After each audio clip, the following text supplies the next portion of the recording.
Good morning. Hello, and welcome to Imperfect with Sandra, myself, and Rebecca over there. And Sabine is here too. If you haven't guessed what our topic is, Rebecca had done some traveling and she thought it might be a good idea to talk about traveling hacks. I don't really have any because actually, you know what? I haven't traveled in a while. I guess no one really has now that we think about it. But even before then, like the last time I took a flight was in 2018. And that's when I did my marathon at Disney World. And so the one hack I had there, which was what I read, was to take my running stuff on the plane with me. Because I actually, I check my bag usually. And I know that lots of people are worried about that, but I hate trying to shove it up in the compartment or underneath the thing. Like I hate that. And I hate waiting for those people too. So I don't want to be one of those people. Mm-hmm. So the only time I have taken a bag on in a long time was going for my marathon, because I was like, I need to make sure I have my running shorts and all my gear. I don't want to buy it, or my shoes, my running shoes. I don't want to buy any of that while I'm here, because that would be a terrible thing. Yeah. So that was are all over. They're all over your hacks.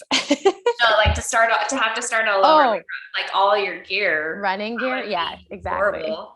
Yeah. I don't know that I've ever.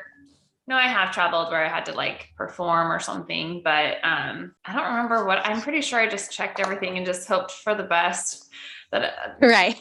My costumes and everything. So I haven't traveled in, a really long time. Not for anything like fun. Like we had my brother's funeral. And at least we got to see family, And so this summer has been like, I can't even remember the last time we traveled this much. So I was just visiting family. Nathan and I had a business trip.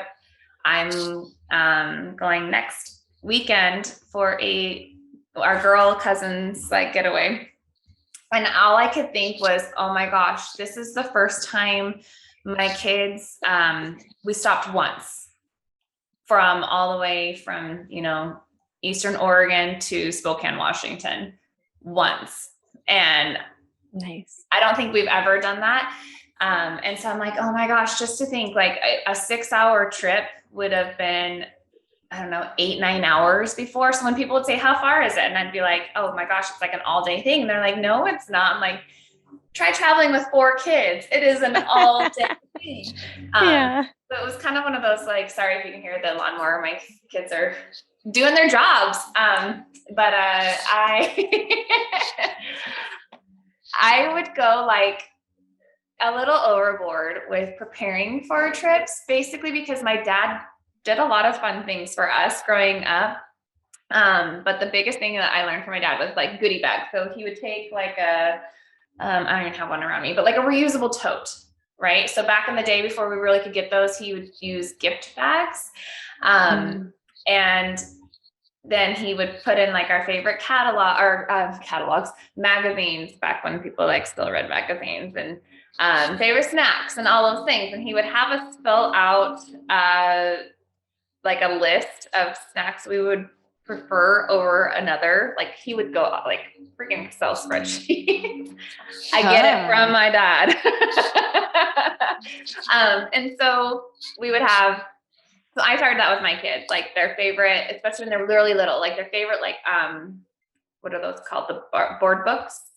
Mm-hmm. Yeah. Books. Like even the soft ones, like the little pop books, things that were more interactive that they could like go through a lot. Coloring books, my favorite when they were like Sabine's age, because I hate messes, was the invisible ink markers. And then it has that special paper. So it's like one marker, and as they're coloring, it makes all the colors appear where they're supposed to be on the thing, which, when they get older and they want to make their own creations, it's a different story. But when they're little and you go round and round, we even had one with like water, and then just like the snacks. So then I got a little crazier, and those, it's like the tables, like almost like a laptop table that comes out and over, and then it's got like compartments compartments, and it had like a cup holder. So that way they had a place to eat their snacks. They had a place to color. They had extra compartments on each side so they could like put all their coloring markers, crayons, all the things, their books. And then when we got out of the car, everything went inside of those little caddies, kind of what they were. Yeah. And just like pick up the caddies, put them over. Or if I put everything back inside their totes, the caddies actually like little laptop tables back into each other. So I could put all 4 of them back together. I could even flip it upside down, put the totes on top of it, and have it all organized in the car. Yeah. Crazy lady. So then we also got, I don't remember, I call them seatbelt pillows. What the technical term is for them. Do you know what I'm talking about? I feel like I do. I feel like I've seen them. We had a Ninja Turtle seatbelt pillow. Ooh. So it was like, if they didn't want it on the seatbelt, they could have it as a stuffed animal. But it went on the seat, like even if it was like a car seat, it would go on the strap. And that way, if they fell asleep, their head was like where it needed to be there. And like laying, like my older kids now, they just want to lay down, which I remember that age, but I'm like, sit up. If we get in a car accident, you're going to die. Yeah, I totally remember. I used to lay down too. Yeah, it keeps their head where it needs to be without it going behind their head, especially in like a car seat. Because since the time that I've had kids and now you're having kids, there are so many things we found out were so bad. Even what I was doing with my own kids. Because my next thing was going to be something I was thinking about it. I'm like, oh my gosh, I don't even think they recommend this anymore. Do they still have like a good diaper butt powder? Oh, I don't know. Yeah. So we used to always use like the talcum powders, which is like, now you should not be using them because they're horrible for you. But I swore by that because I remember the very first trip I took with my oldest, and he was itty bitty. By the time we got to wherever we were going, he had horrible diaper rash. Like it was like all over his whole backside. Oh, it was so, because he was hot and sitting in a car that he wasn't sitting in, and he was like itty bitty.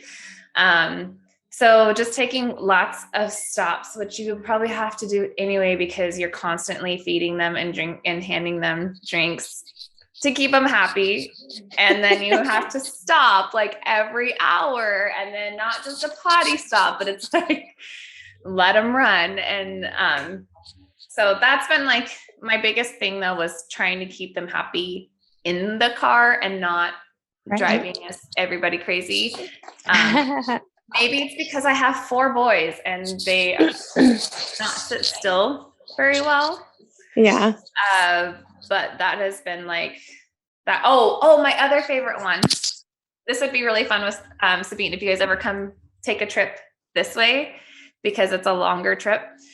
Do you remember those paper chains that we would do like a countdown for Christmas? Yeah. So I would do a paper chain, but I would write like the destination or like a landmark or like the next town.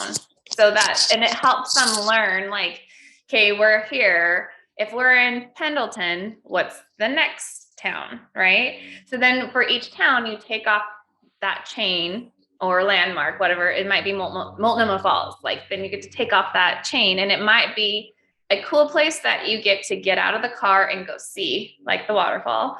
Or it could be like a special little, like I went to the dollar store and just got a ton of toys. And so paper chain, okay, here you get a new toy, and it keeps them busy for the next hour, or like a little puzzle, or maybe it's a special treat. Cause I never do a lot of like, I'm a mean mom and I don't do a lot of fun, like snacks, especially sweets.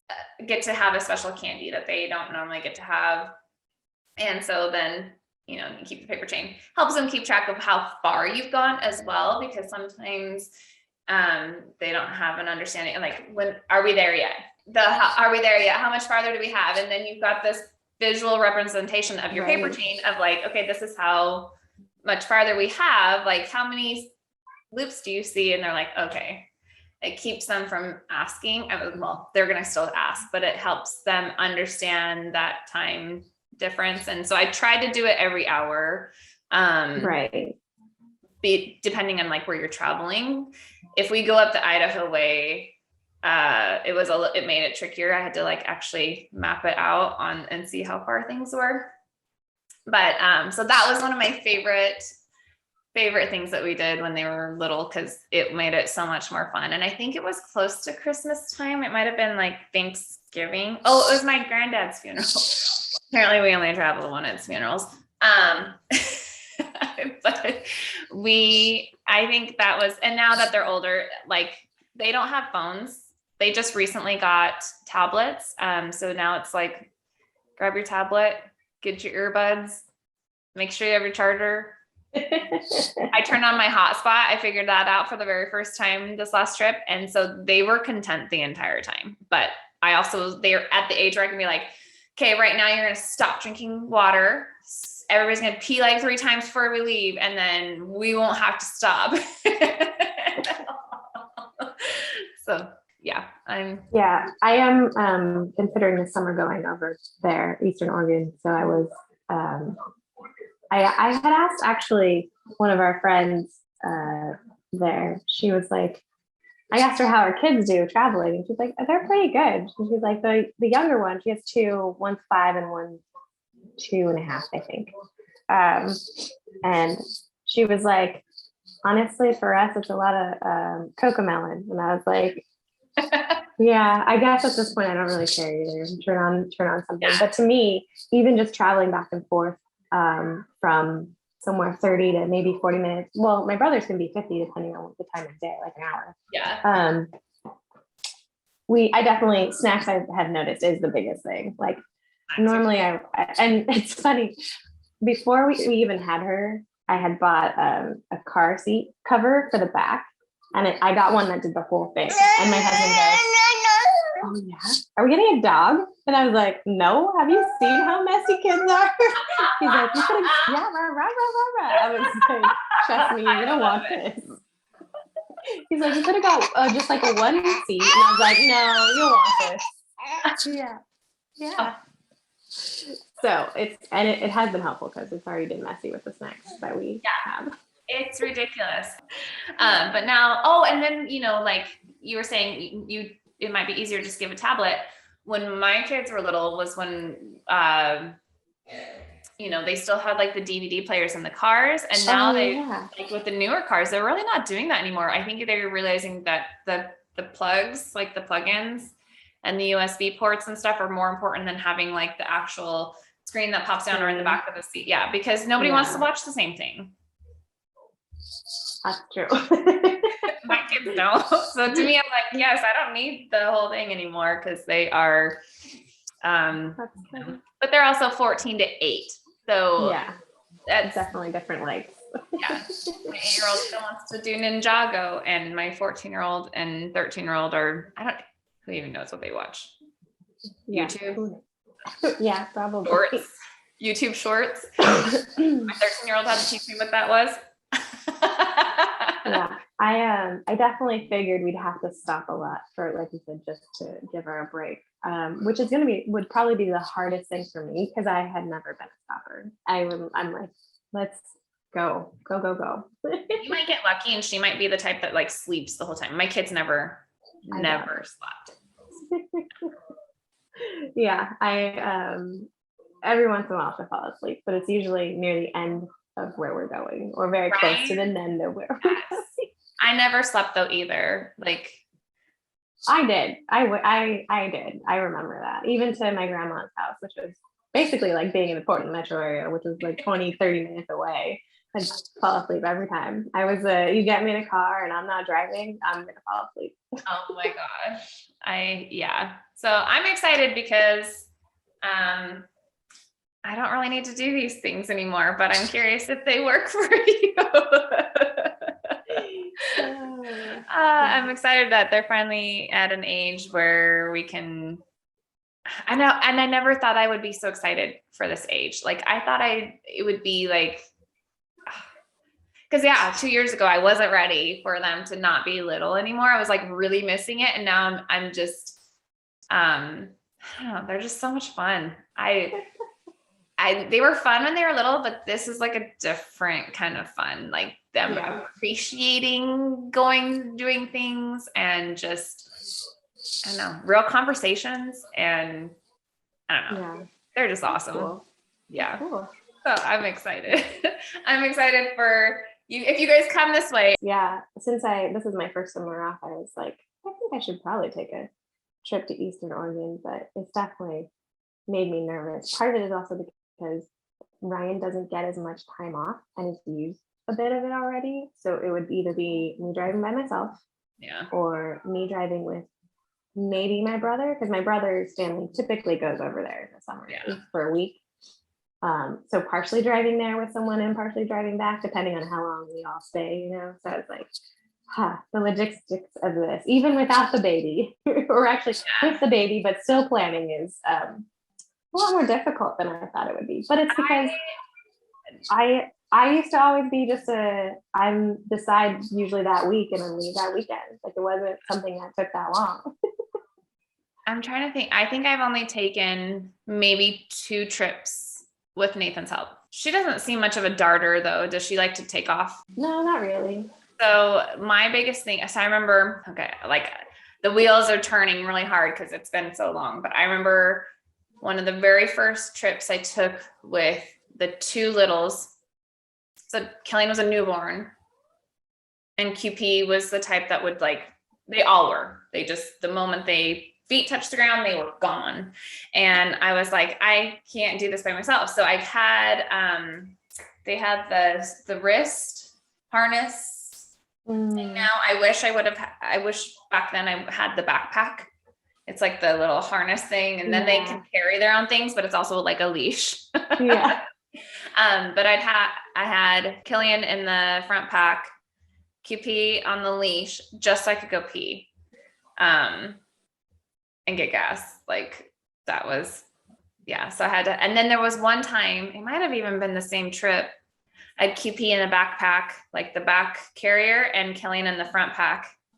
That was fun. So I'm holding the back feet and I'm making sure that the front, like the baby in the front, and I'm trying to go to the bathroom. So I've got they're wrangling his feet so I can pop a squat.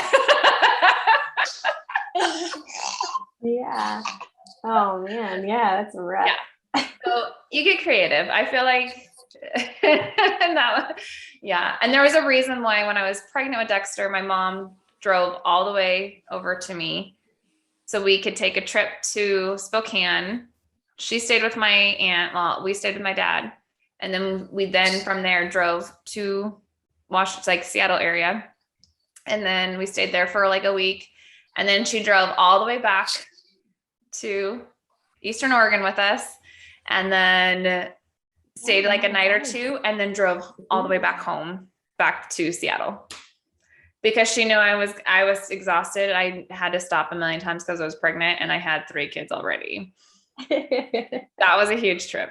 I don't know. You get creative and you just stop a lot if you have to. For both of you. For both of you and your sanity. And then that's what I meant for both of you. I was like, I could see my sanity being like, we need to stop right now. Yes. And so anyway, I hope this was helpful, and it's been fun kind of thinking back to them being so little and appreciating where we are now. I wish we would have actually traveled more when they were younger. I think they would be even better travelers now. I have one of our friends that came from California for 4th of July last year. She had already taken so many trips by herself on a plane with her little one. She's got the car seat on her back in this crazy case and this giant bag, baby in the front pack, and all the things, going through the airport and all of it by herself. And I'm like, girl, you are amazing. And I wish I would have done that more when they were little. Oh, the other thing I was going to tell you. So maybe we'll go into packing for little ones later, because I have a bunch more hacks for packing, your actual bags and stuff. Right. We'll get into that later. But because we're going all over. But I hope you guys found this helpful at all. If you are not already, follow us on Instagram, Facebook, Twitter, on imperfect, WRNZ, or imperfect with Rebekah and Zandra. You can listen to us on pretty much anywhere you can find a podcast, and watch us on YouTube. So we hope that you guys enjoyed this. If you did, give us a like and a comment, and come follow us on social media, and we'd love to hang out. Yeah, thank you. Have a perfectly imperfect day. Yes. Bye, guys.